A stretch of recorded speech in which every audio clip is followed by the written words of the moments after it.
dun, dun, dun, dun, dun. Oh, Dun, dun, dun, dun, dun, dun, dun, dun, dun. wow.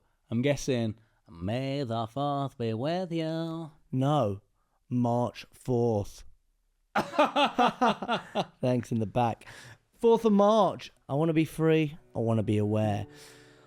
The person is free who lives as they wish, neither compelled, nor hindered, nor limited, whose choices aren't hampered, whose desires succeed, and who don't fall into what repels them, who wishes to live in deception, tripped up, mistaken, undisciplined, complaining, in a rut. No one. These are base people who don't live as they wish, and so no base person is free. Epictetus. Wow. Easy for me. Based? It says base. Wow. These are base people. Based people. Base. You like that? I love it, mate. Just two idiots reading the Stoic philosophy, trying to make it through one day at a time. You ever seen The Matrix? I certainly have. Would you like the pill or the pill? Oh, very good. Yeah, a little bit like that. We were probably from the school of thought of sales being gift of the gab. I've got to make them like me. I've got to tell them every feature. And then all of a sudden, one day we woke up and it was like we'd swallowed this pill and we'd seen this whole new world of what sales actually is. And now I see it and I associate with people like that. It feels like everyone does that, but I'm probably in like this echo chamber because there are so many people out there that haven't swallowed the pill and don't know what real selling actually is about. So if you're watching this, you're probably one of the aware ones who are trying to continuously get better. But it's probably worth talking about, say you woke up today and you've just discovered what ethical selling is really about. What are some of the fundamental core points of that? Well, actually, one of them is from the Stoics. I cannot convince anyone. I can only make them think. So once you realise that I can't convince or persuade anyone that I'm going into these engagements just to make someone think, well, immediately I lose the pressure, the persuasion. I was certainly one of these people who I'd hit that bit of friction in the core where someone wanted to think about it, and then I'd be stood up in my chair saying, yeah, I completely understand it. What have you got to think about? I'd be able to help you right now. Okay, and if you're happy with all that, do you think we want to... And I'd get straight into that pushy, close, pressure, convince mode. Well, really what I should realise at that point is if we've arrived at that point into the call, I've messed something up. It's on me. Yeah. I shouldn't be there to convince anyone. It's sales lessons from the Stoics, isn't it? It's the other one is obviously like you can only control what you can control. Yeah. And I think that's a big thing of, okay, well, what can I control? And it's a case of, yeah, you've got your emotions and your perception and your rejection and all those things. But going into the sales process, that's why I love upfront contracts.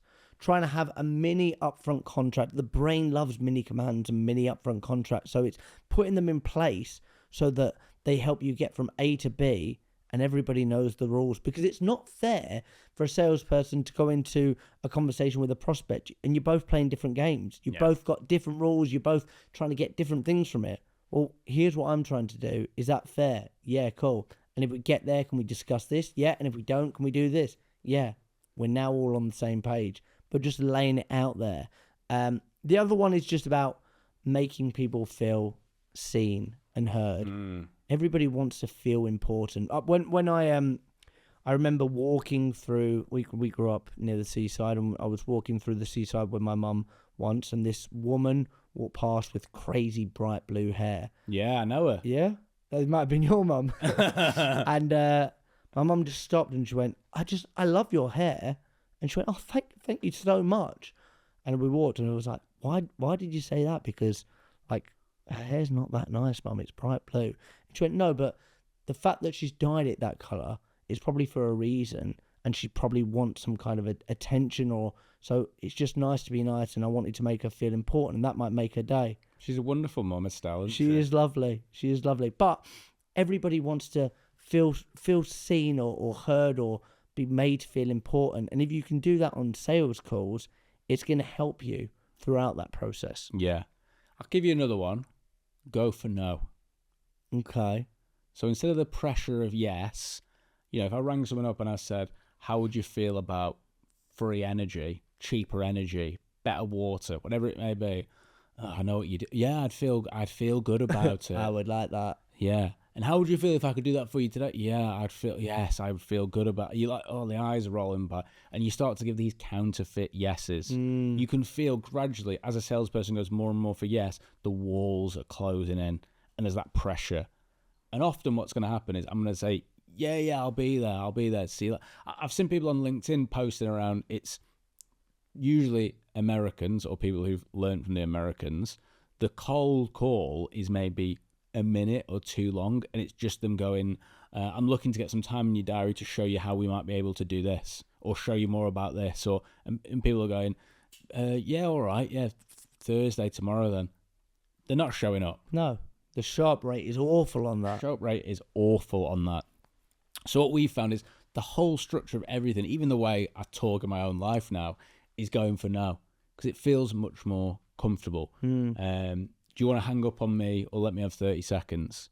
That's it. Well, no, I'm not going to hang up. Go on, what's it about? Yeah, you're probably going to tell me none of those problems exist in your world. Exactly. You're probably going to tell me that sounds ridiculous. I'm guessing you've already thought of a way to fix this.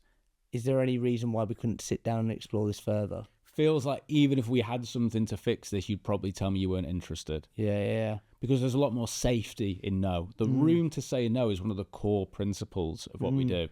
Because when I've got that room to say no, I feel safe. Wow. You really did swallow the blue pill. I certainly did. I've been Jack Frimpson. I've been Zach Thompson. Remember, you will die. Get out of the microwave, Sandra.